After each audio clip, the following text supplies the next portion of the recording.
Well, you may have seen the hazy skies over the last several weeks and visibly seen the impacts of western wildfire smoke right here at home in the Midwest. Thanks for tuning in to this week's edition of the Climate Friday newsletter. We're going to break down the impacts of that smoke, where it originated from, and how man-made climate change may be making wildfires worse and allowing them to spread a bit more easily. Let's dig into the science this week, whether you're tuning in on YouTube, WTOL 11 Plus, or WTOL.com. Good to have you with us. We're going to break down the science and the graphics into the hazy skies, where they originated from, and how they are impacting our weather here at home. So let's give you the rundown of where this smoke is coming from. We're watching over 200 fires that are burning in parts of Western Canada. Some of those provinces include Alberta and British Columbia, where over 1 million acres of land are continue under siege by this fire. Now, this is carried by the jet stream to the Midwest region, and that is the reason you've seen that bit of haze and murkiness in the sky.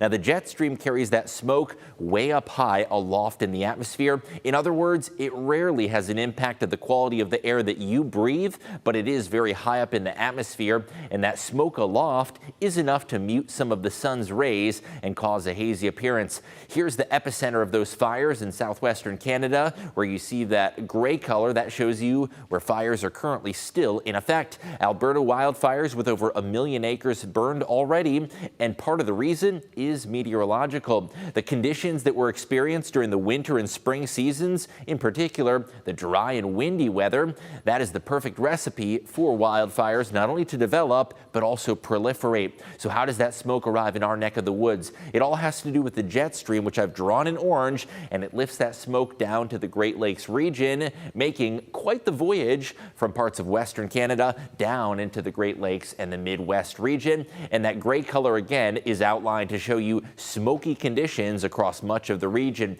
Now, a cold front is going to briefly diminish the amount of smoke in the air, but as long as those fires continue to rage, there is the chance that we'll have to contend with that as part of our weather forecast and part of that visible appearance in the sky for the next several weeks. Looking at wildfire smoke across Michigan and Ohio, again, gray shows you where there is smoke that is way up high in the atmosphere, not impacting our air quality presently, but it is aloft in the atmosphere and making that milky opaque appearance in the sky, including the 419 from southern Michigan to northwest Ohio. Smoke has been part of our weather forecast and will continue to be so for the next couple of weeks. Now, a cold front that arrived midweek is going to briefly diminish the smoke for the latter half of the week. So if you're watching this video on Friday or perhaps Saturday to start off the holiday weekend, you'll see a little bit less haze in the sky. Now, that being said, the jet stream could very well pump more of that wildfire smoke to our neck of the woods as those fires continue to rage. Now, climate change is one of the bigger factors contributing to wildfires,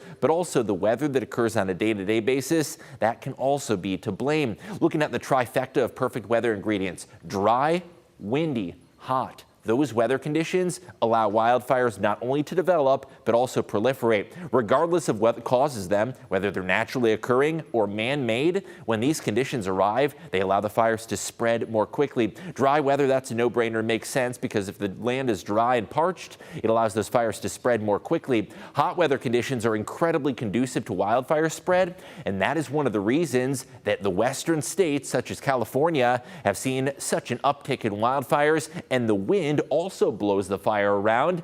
Even though we don't really get wildfires here in the Midwest, when we do see dry and windy conditions, there is the advice that you do not burn, and that is one of the reasons that the wind can be so detrimental, especially to see the fires burn. So will Canada see any reprieve or rainfall? Well, there is going to be some rain in Western Canada, but unfortunately, it's going to be a bit more sporadic and hit or miss. Some locations could see 1 inch to 1.5 inches of rain, shown by that purple contour. Other locations, such as Edmonton and Calgary, might not get quite as much rainfall at all. Any rain is better than nothing. That being said, rain causes a bit of a paradox, because even though it quenches some of the fires, it can actually start more fires if they come along with lightning, and it can cause flooding concerns as well. Rain causes what we call a bit of a whack-a-mole effect. In other words, it solves some of the problems, but it causes more problems. When that rain is accompanied by lightning, lightning strikes are one of the biggest contributors to naturally occurring fires. And when the lightning strikes a tree or a grassy area, that can start a fire. Now, rain does help put out the fires, but unfortunately, rain can also lead to flooding concerns. And oftentimes when the ground is incredibly dry, showing it is more predisposed to flood when it does rain heavily. So yes, we do need rain, but too much of a good thing, very much a possibility. So what about our air quality here at home?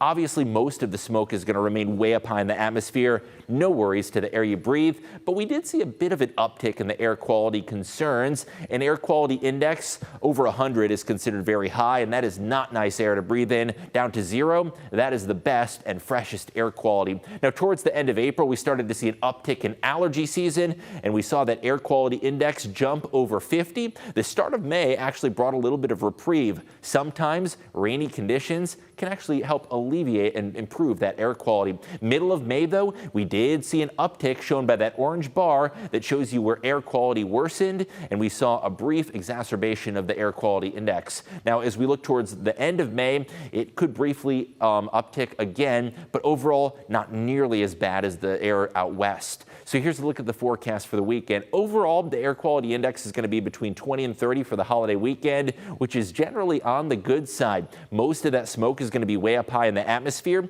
and looking towards the holiday weekend and beyond, an AQI of 20 to 30, that is generally a-okay. Now, some of the western states that saw that wildfire smoke, such as Colorado, their air quality index jumped as high as 200. Now, that is over 10 times as much particulate matter, and that's stuff that you don't want to breathe in. Thankfully, here at home, no concerns about the air for the holiday weekend and for outdoor plans. So now that we've talked about the impacts of the weather and weather factors on wildfires, what about climate change, and what are some trends that are occurring in the past decades, and what can you expect for the future? Dry and hot weather are becoming more common, and because of that, we are seeing an uptick in wildfires. Again, remember that trifecta of weather ingredients. You got the dry weather, the hot weather, and the windy weather, and due to an increase in the frequency of those weather variables, we are going to see the fires continue to get worse in the future. So what has the scientific research shown? I want to show you one study that was published in Environmental Research Letters. That's a scientific journal, and this is a peer-reviewed study that looked at a lot of data dating back to 1986. That's really good data to have because it gives a longitudinal perspective, and we get several decades of data. Now, one of the interesting findings of this study is the direct link between man-made emissions and an uptick in wildfires. In fact, they attributed over 37%, that's over a third of the burn area, they attributed that to just 88 fossil fuel emitters. In other words, a select small group of companies, due to their proliferation of emissions, is causing a significant amount of wildfire burn. Those company emissions were directly linked to wildfire uptick, and to give you a quantifiable amount of land that those companies actually burned, well, if you look at a size of Ireland, which is a pretty sizable geographical area, that is the amount of land that has burned due to those 88 fossil fuel producers.